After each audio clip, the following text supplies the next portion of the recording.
আজম, ইসমে আজম পড়ে যদি আপনি আল্লাহর কাছে দোয়া করেন, দোয়া কবুল হবে। আবু দাউদের 1493 নম্বর হাদিস, আল্লাহ সাল্লাম বলছেন যে এক ব্যক্তি হাদিসে, এক ব্যক্তি সালাত আদায় করার জন্য আসলো, এসে তিনি সালাতে দোয়া করলেন, আল্লাহুম্মা ইন্নী আসআলুকা বিআন্না লাকাল হামদু লা ইলাহা ইল্লা আনতাল মান্নানু বাদিউস সামাওয়াতি ওয়াল আরদ ইয়া জাল জালালি ওয়াল ইকরাম। এই দোয়াটা আপনি যদি পড়েন, দেখেন আল্লাহ রাসূল সাল্লাল্লাহু আলাইহি সাল্লাম বলছেন যে সে আল্লাহর এমন নাম ধরে দোয়া করেছে, ইজা দুইয়া বিহি আযাবা ওয়া ইজা সুইলা বিহি আতা। সে আল্লাহর এমন ইসমে আজম নাম ধরে দোয়া করেছে, এই নামে ডাকলে আল্লাহ সুবহানাহু ওয়া তাআলা অবশ্যই তার দোয়া কবুল করবেন। হাদিসে কি রয়েছে? আপনাকে হাদিস শোনাচ্ছি, আবু দাউদের 1493 নম্বর হাদিস। আমরা এই দোয়াগুলো করি না। কি করতে হবে বলেন দেখি আমার সঙ্গে, আল্লাহুম্মা ইন্নী আসআলুকা বিআন্না লাকাল হামদু লা ইলাহা ইল্লা আনতাল মান্নানু বাদিউস সামাওয়াতি ওয়াল আরদ ইয়া জাল জালালি ওয়াল ইকরাম। পারবেন এই দোয়াটা? না হলে আপনার ইমাম সাহেবকে বলে মুখস্থ করে নেবেন।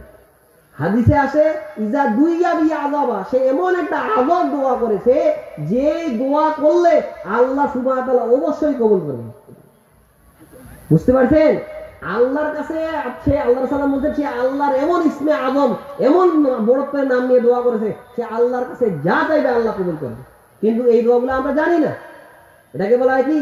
ইসমে আজম। এইভাবে দোয়া করবেন, আল্লাহুম্মা ইন্নী আসআলুকা বিআন্না লাকাল হামদু লা ইলাহা ইল্লা আনতাল মান্নানু বাদিউস সামাওয়াতি ওয়াল আরদ ইয়া জাল জালালি ওয়াল ইকরাম। এই দোয়াটা পড়ে আপনি আপনার যা চাওয়া আল্লাহর কাছে চাইবেন, আল্লাহ আপনাকে তাই দিবে। এটা আমি বলিনি, মুহাম্মাদুর রাসূলুল্লাহ সাল্লাল্লাহু আলাইহি ওয়াসাল্লাম বলছেন। এই কারণে সম্মানিত উপস্থিতি, এই দোয়াটা করবেন। আজকে আপনার দায়িত্ব থাকলো, আপনি শিখতে হবে। তালাবুল ইলমি ফারিজাতুন আলা কুল্লি মুসলিম, প্রত্যেক মুসলিমের জন্য দ্বীনি ইলম অর্জন করা ফরজ। আপনি বলবেন যে আমি রিকশা চালাই, আমি কোনো দোয়া মুখস্থ করতে পারবো না, তাহলে হবে? আপনি দুনিয়ার সব কিছু ভালো বুঝেন, আর দোয়া কালাম মুখস্থ করতে হবে এটা আপনি পারেন না? আল্লাহ বলেন যে ইয়ালামুনা যাহিরাম মিনাল হায়াতিদ দুনিয়া ওয়া হুম আনিল আখিরাতি গাফিলুন। তারা দুনিয়ার জীবন খুব ভালোভাবে জানে, কিন্তু পরকালের ক্ষেত্রে গাফেল। পরকালে আপনি গাফেল। আমি বলতেছি যে আরে মূর্খ মানুষ, আপনি কিছু জানেন না। আপনাকে যদি বলা হয় যে চাচা এই কাগজটা থেকে সই দেন, তো আপনি দিবেন? এটা পাগলও দিবে না।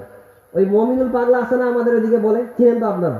ওকে যখন বলা হয়তো এই কাগজে, একটা সাদা কাগজে সই দে, ওই দিত না। ও এটা বুঝে। তাহলে দুনিয়ার জীবন আপনি ভালোই বুঝেন। আপনি যখন মাছ কিনতে যান, মাছ আপনি টিপে টিপে কিনেন যে মাছটা পচা না ভালো। আর আমলের ক্ষেত্রে আপনি বলেন এইগুলা কিনটা যে কি, হুজুর এক এক বলতেছে, আমরা কিছুই বুঝতে পারি না। তাহলে ওই আপনি যখন বাজারে যান, একটা মাছ টিপে টিপে কিনেন, আলু কিনেন, আলুটা পচা না ভালো ওটাও আপনি দেখে কিনেন। সব কিছু আপনি বুঝতে পারতেছেন। আপনি মূর্খ মানুষ, দুনিয়ার ক্ষেত্রে সব বুঝতে পারেন, কিন্তু পরকালের ক্ষেত্রে বুঝতে পারবেন না। তাহলে বোঝা যাচ্ছে যে দুনিয়ার আলু, পটল, পেঁয়াজ, মাছের চাইতে জান্নাত আপনার চাইতে কম দামি, তাই না? যদি কম দামি না হতো তাহলে আপনি দুনিয়ার সব জানেন, পরকালের ক্ষেত্রে গাফেল কেন? আল্লাহ বলেন যে দুনিয়ার জীবন ওরা খুবই ভালো জানেন, পরকালের ক্ষেত্রে ওরা গাফেল। তো আল্লাহর কথা তো সত্যি হয়ে গেছে। আল্লাহ বলেন ইয়ালামুনা যাহিরাম মিনাল হায়াতিদ দুনিয়া ওয়া হুম আনিল আখিরাতি গাফিলুন। দুনিয়ার জীবন ওরা ভালো জানে, পরকালের ক্ষেত্রে ওরা গাফেল। পরকালে বলছেন আমি এগুলো জানি।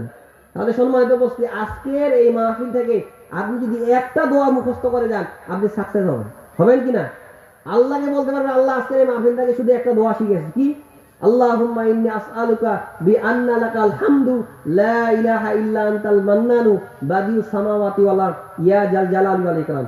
এই নামটা আল্লাহর কাছে খুব প্রিয়। এই কারণে যখন দোয়া করবেন আর রহমান, আর রহিম, আর রাজ্জাক, এইভাবে আল্লাহর নাম ধরে ধরে দোয়া করবেন, ইয়া জাল জালালি ওয়াল ইকরাম, এটা বলতেই থাকবেন। মুনাজাতে দেখেন আরব দিয়ে শেখরা যারা রয়েছে, তারা এইভাবে দোয়া বলতে হাত উঠে বলতে থাকে, ইয়া জাল জালালি ওয়াল ইকরাম, ইয়া জাল জালালি ওয়াল ইকরাম, ইয়া হাইয়ু ইয়া কাইয়ুম, এইভাবে বলতেই থাকে, আর চোখের পানি ঝরঝর করে পড়তেই থাকে তাদের। এইভাবে তারা দোয়া করে।